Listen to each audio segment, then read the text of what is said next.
content about foraging and exploring the natural world, don't forget to subscribe and click the notification bell so you never miss an adventure. Let's dive right into today's foraging expedition.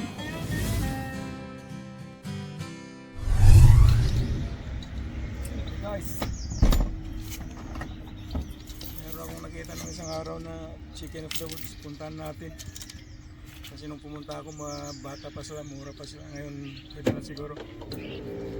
Let's go. Let's go.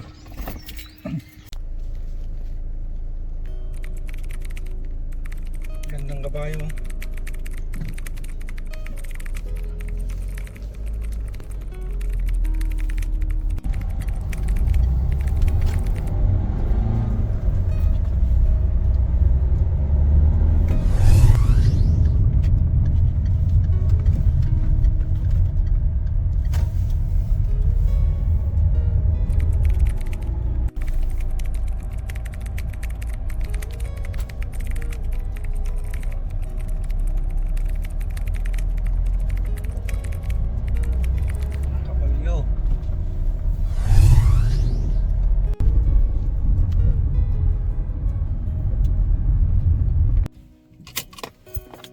Magbuta muna tayo.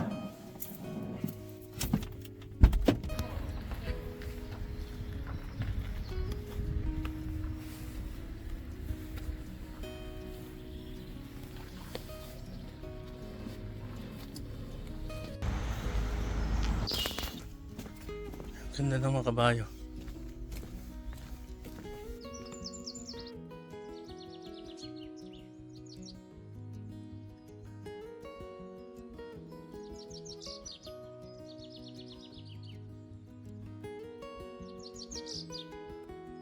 May coral doon, oh. Ang ganda nga, oh. Ganda ng kabayo.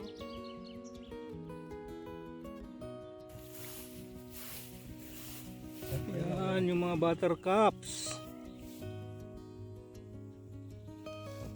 Ganda.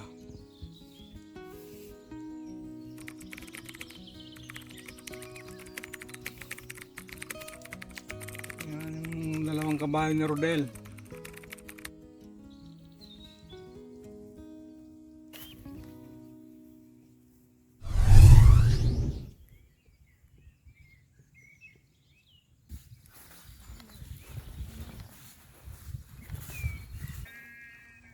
Yan ang dandelion flower na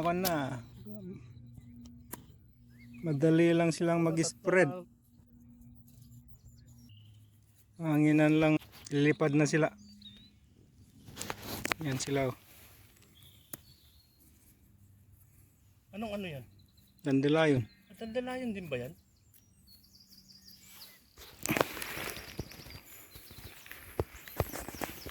Ito na yung sinasabi ko na Ano yan? yung ribwort plantain na gamot sa stinging nettles. Yan, mayroon siyang antihistamine. Yan. Pwede mong i-rub sa stinging. Pag na-sting ng nettle, yan ang pwedeng gamot. Oo, kasi yung duck leaves, placebo effect lang yun. Ito, mayroong totoong antihistamine. Fields of yellow. Dito yung papuntang forest. Yan. Kabayo.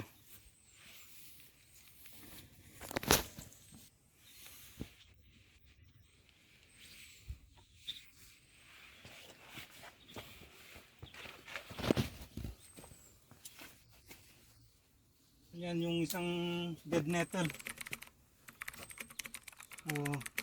Tawag nga dito yellow archangel. It's in the mint family as well. Lanium family. Archangel dito. Edible yan.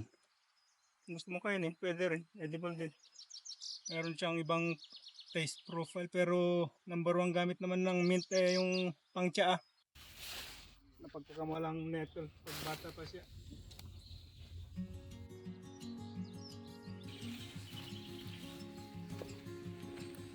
Tingnan yung ano, may river dito.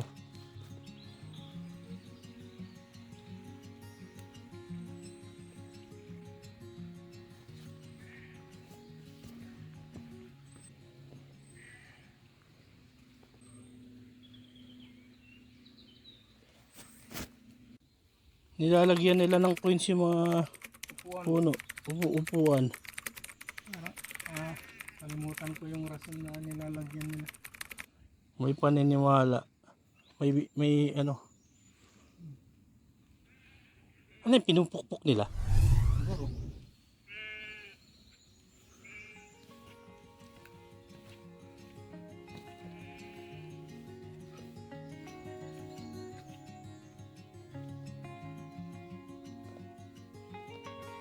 Oo, ang ganda nga dito.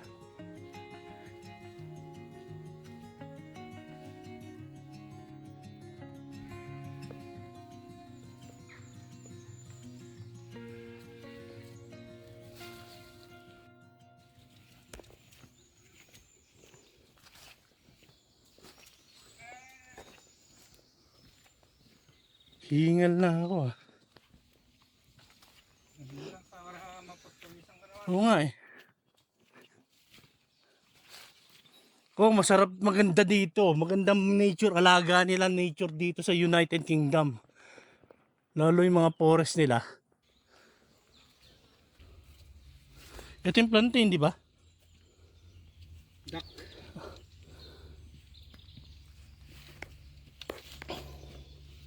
Yung duck, medyo maasim. Na mayroong pait. Ginagawa ko pag hindi masarap, blender ko na lang. Lagyan ko ng prutas.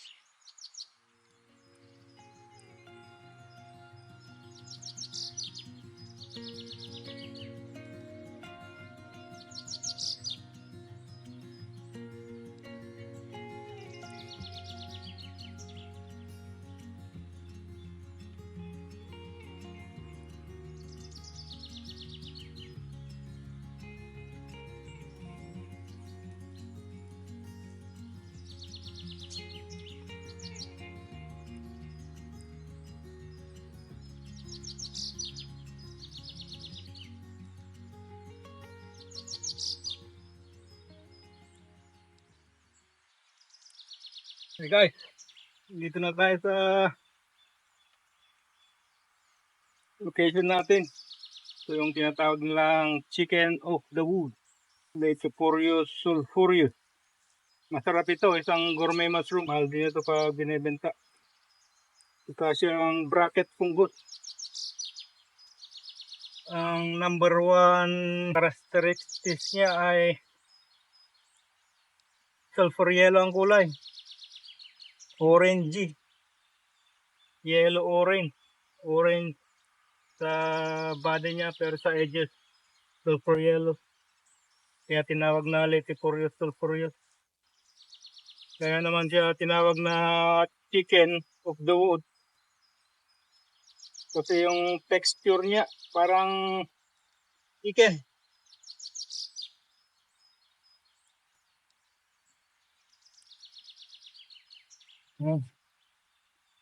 Yan yung underside niya. Kasarapan nito. Pag kinuha mo na medyo matanda na, hindi na malasa. Kaya karamtaman lang itong kuwan. Kuha lang tayo ng konti tapos pa hingan lang natin na tumubo yung iba. At saka kainaman nito, pwede mong i-barbecue o lagyan ng butter na i-deep fry kasi nag-absorb din ng flavor. Kaya mainam sa mga vegetarian na sinusubstitutan nila ito na instead of chicken, real chicken, yung ginagamit, chicken of the woods kasi yung texture nga niya parang sa manok. Kuha tayo ng